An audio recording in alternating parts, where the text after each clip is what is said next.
Hey guys, Spooks here, and welcome back to some more Kingdom of Loathing. Now, this is probably going to be the last episode, just because I had to wait like 2 days to get this many adventures so I could actually continue to play the game. Yelling guy. Oh, wow, that's...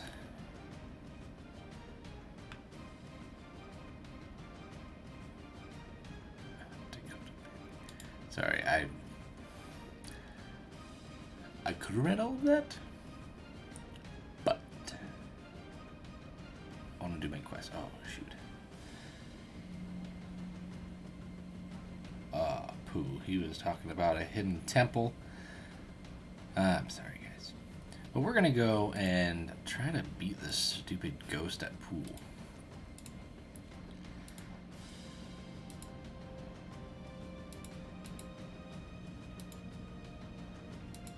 Come on. Thank you. Thank you. And you. You. Okay. We're gonna hustle the ghost. Dang it. And to the forehead with a crack. And here we go again.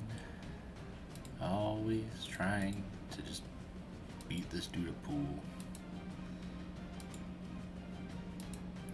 What if I just go to the table and try practicing? Will it make any difference? I think I already tested that and I honestly don't remember. I'm already down 11 adventures though. Oh, come on.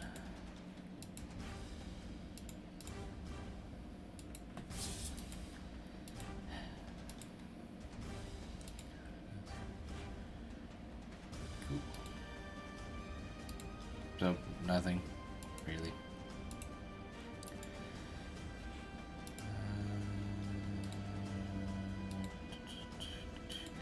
Sorry, we've already done a lot of this stuff already, multiple times. So, right now we're just trying to get back to the pool game with the ghost.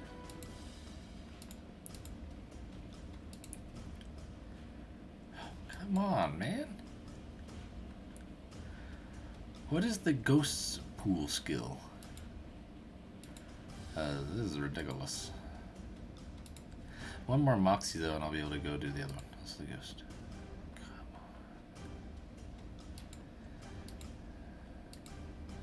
on. What do I need to do?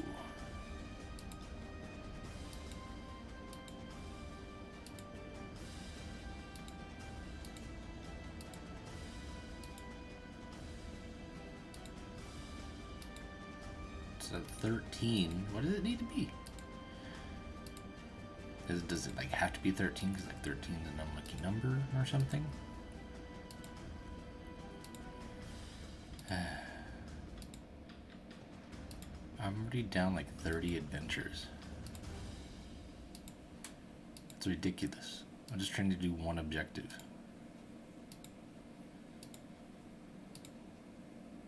What?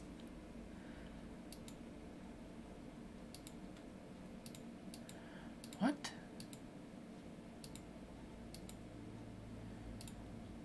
Okay, you know what? I need to see if this is actually going to be worth it.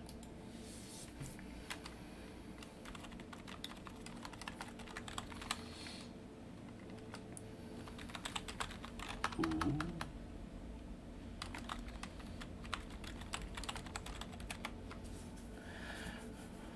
You need 14 coins for possible to beat the ghost, 18 before you're guaranteed to. Okay, well that's good to know. I wasn't sure if it was just like, okay, I wasn't going to get it ever. And it was just like I had to do something else or use a special item. Okay, well 18 is guaranteed, so I guess that's nice at least.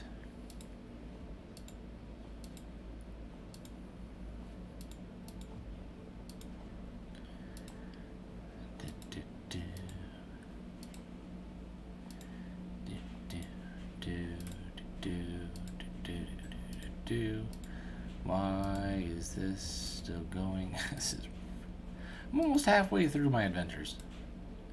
Hallelujah. You lean over the table, cue in hand, and aim for the break. With a good solid crack, the balls skitter around the table like panicked rats, 2 of them escaping into their holes. You knock in a 3rd and 4th, but can't get a decent shot at a 5th. So you satisfy yourself with parking the cue ball somewhere inconvenient for your opponent. The ghost grimaces, then tries to cover with a carefree shrug. He just barely manages to make his shot, but it's a close call. And the relief on his face makes it plain that you've already thrown him off his stride. He sinks 3 more and then misses. With the table now open up nicely, your next 3 balls thunk into the pockets, with the rhythm of precision clockwork. And you gild the lily by unnecessarily banking the cue ball off of 3 rails before sinking the 8 and winning the game. With a howl of frustration, the ghost attempts to break his pool cue over his knee when they just pass through each other. He becomes even more frustrated and manages to find somewhere that he can really lose his cool without anyone seeing it. You pick up the brass key you left behind with a smug grin of your own. Okay, the library. No.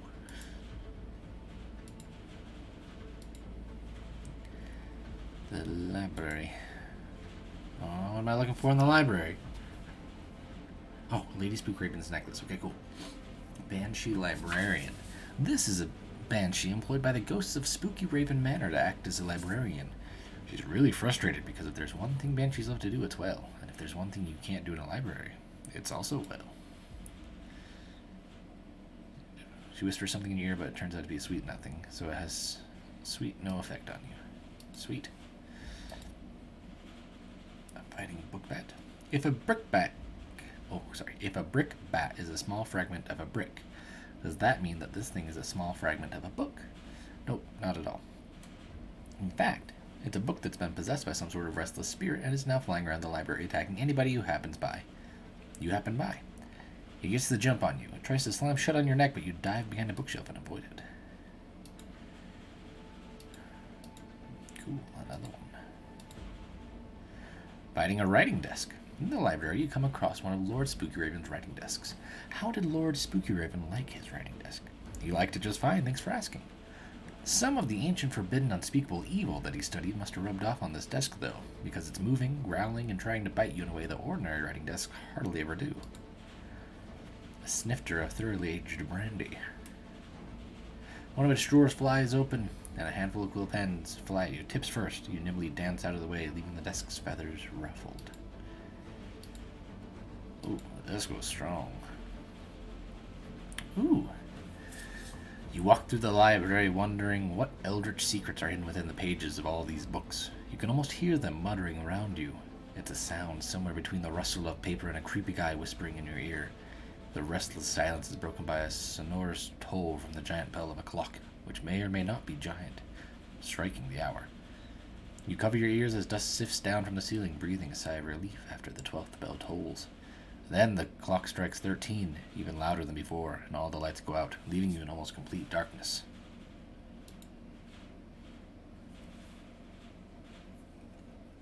You grow up toward one of the decorative sconces on the wall and pull out an unlit taper. Before you get some really weird mental images, a taper is the kind of a horse-elephant-looking animal.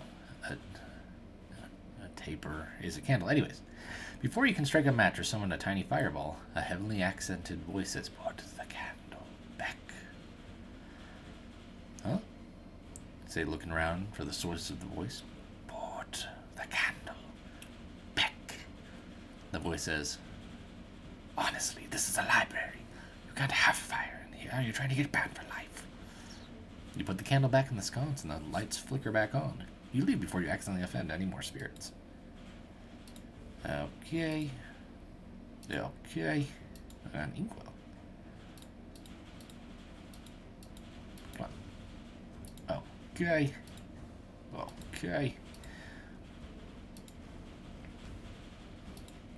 Skibidi bap bap dee dap day.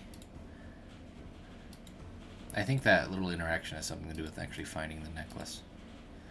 So unfortunately, this is just kind of what we gotta do here. Shoink. A killing jar. That's kind of nifty. Does it like auto kill an enemy? Whoa, hey! You open one of the drawers of the desk and how you've been looking for. A moderately expensive necklace with a card attached reading for my luscious Rebecca. You're pretty sure Lady Spookraven's name wasn't Rebecca. Ooh. Oop. Oops. Oopsie. Oopsie poopsie. Lady Spooky Raven must have sensed somehow that you found her necklace, because she seems to have materialized in the hallway. You approach her. At the sight of it, her eyes light up with an even more unearthly glow than they had prior to lighting up. She takes the necklace and places it around her neck, at which point a ghostly copy of the necklace falls silently to the floor. This is not at all how you expected that to work. You look back up just in time to see her drift upwards to the ceiling. I guess you don't even get a thanks. 8 sleeves damage plus damage. Oh. Cool. Should I put that on? What's this gonna do? I've got so many items. I'm gonna take that off. I have so many. Goodness, I've got a lot. Okay. Offhand items. Can't I equip you? Oh, I have two. That makes sense. Stench damage. Sleaze damage. Hot damage. This is kind of cool. Initiative plus 10%. Cool. Cool beans. Alright, the Haunted Conservatory. Where is the Haunted Conservatory?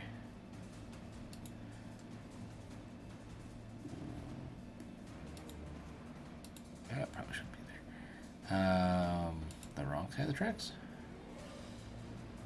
Nope. Is it in Spooky Raven Manor? You're not finished down there yet. Oh, the Haunted Conservatory. You're fighting a man-eating plant. As you walk past a large bulbous plant, inexplicably labeled Audrey III, you hear a voice whisper, "Psst, hey you." You look around, but you don't see anyone. Hello? Who's there? Me, the plant. Feed me. Forget it, I don't talk to plants. Go photosynthesize or something. The plant splits open, revealing a grinning, toothy maw. Screw this witty banter, it says, lunging at you. I'm gonna pick your pockets. And then kill you. Ooh, a skeletal cat. The rear section of the conservatory appears to have been fenced off as a cemetery for the pets of the Spooky Raven family. And that's kind of cute, at least until you notice that many of the graves are open. And that there's a cat skeleton crouched on one of the gravestones, growling at you menacingly. It's not quite as cute. It gets the jump on you. The cat tries to claw your eyes out, but you leap out of the way just in time. And then I kill it. Confused goth music student? This was a goth kid who thought the Haunted Conservatory sounded like a cool place to learn how to play depressing music on a synthesizer. He was wrong, and now he's angry because his mom won't be here to pick him up for hours, and he'll probably end up being late for work at Sabaro and get in trouble again. He lunges at you trying to punch you in the ear, but decides halfway through that it's all just pointless and that he should spend some time sulking instead. Well, I'm gonna beat him up with my accordion. Skeletal hamster.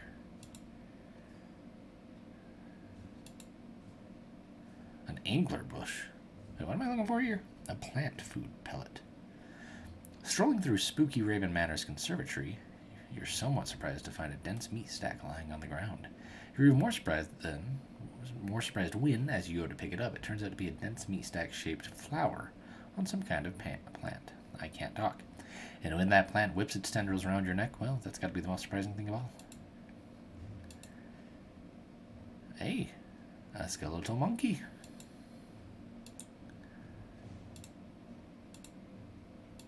I'm going to guess that I'm going to get it by picking the pockets of something.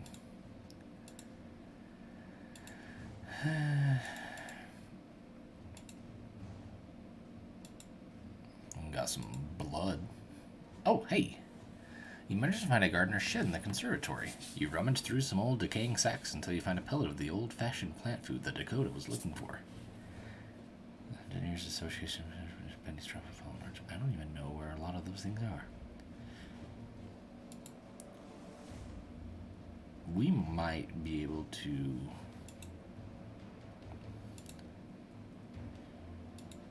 do this now. Oh, we can.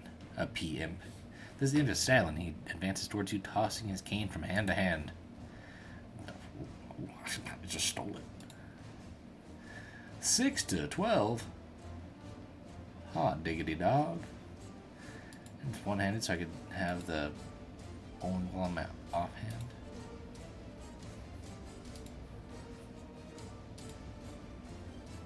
That sounds kind of nice.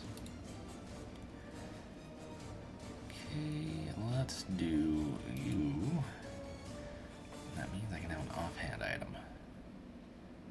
Let's see, initiative plus 10 might be nice. Cold damage.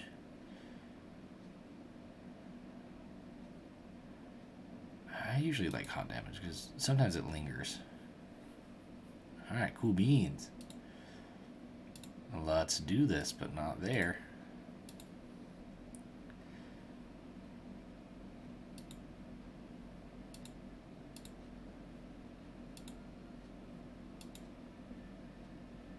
A W imp. Hades is not particularly tough. In fact, he's not even particularly effectual. Sorry, I probably should have read those. P-imp. Imp Ale. You know what? My fire damage is not doing much. But what we can do is that sleaze damage is doing a bit. And I think the 4-ball was that.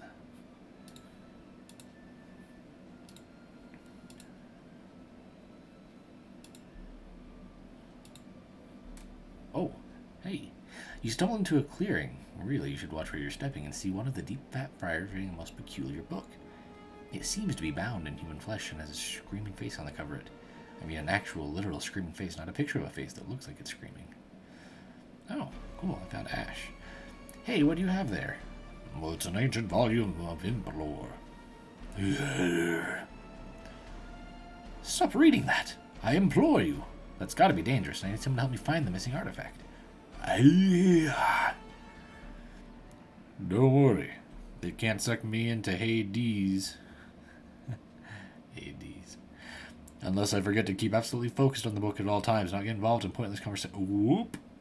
The friar disappears into the book, leaving his wallet behind. You quickly change your name to Victor, and to Victor go the spoils. Then you change your name back and continue your search. I love these games. Ooh, baby. What's he in this potion?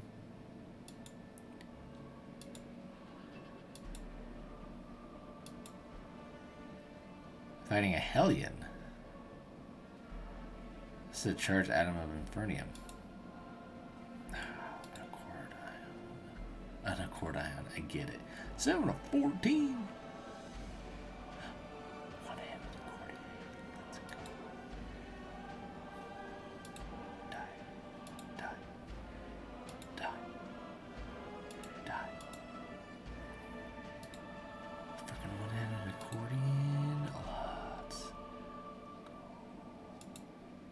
Because it's tiny, because it's an accordion.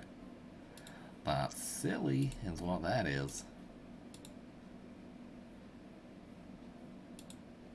Come on, I want to get at least one of these things. An imp unity ring. Huh. That's... You see a bunch of imp tracks all leading the same direction. You follow them and find a massive crowd of imps. They're waving signs with slogans like Hades is for imps. Equal pay for equal torture, and Hades, no, we won't go. Hey, what's going on? Sorry, what's going on, you guys? A nearby imp puts down his sign and walks over. We're going on strike. We're tired of being treated like second-class demons just because we're small. We're striking until Satan gives in to our terms. Aren't you worried he'll crush you like bugs? Nah, not if we stick together. As long as we have imp unity, there's no way we can... Oh, sorry, I can't do that voice. We can be punished. Besides, we just found an artifact that the friar stole from us ages ago. As long as we have the artifact safely tucked away in a clearing in the middle of the Dark Neck, we're unstoppable. Here, wear this to show your solidarity with the struggle. Olive, my love to you. Oh, I got some olives. You follow your nose towards the smell of brimstone, but instead find a grove of olive trees. Well, you find something that clearly used to be a grove of olive trees, but it has recently been put to the torch by some dastardly demons. You managed to scavenge a couple that mostly escaped with the pimentos intact. Bam! Look at that damage. Dodecahedrorific. Dodecagram.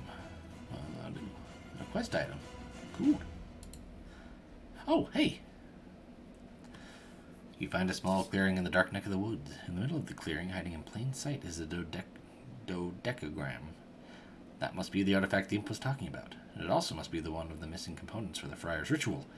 You grab it, feeling only slightly guilty at doing the imp's strike effort. I mean, it's not like they'd refrain from torturing you for all of eternity just because you helped them out. Okay, we're going to leave that episode there, and probably the series for now. If you guys want to see more, I will gladly play it more. But I had to wait about 2 days to play for about 20 minutes. So, that's why I'm probably going to leave this here.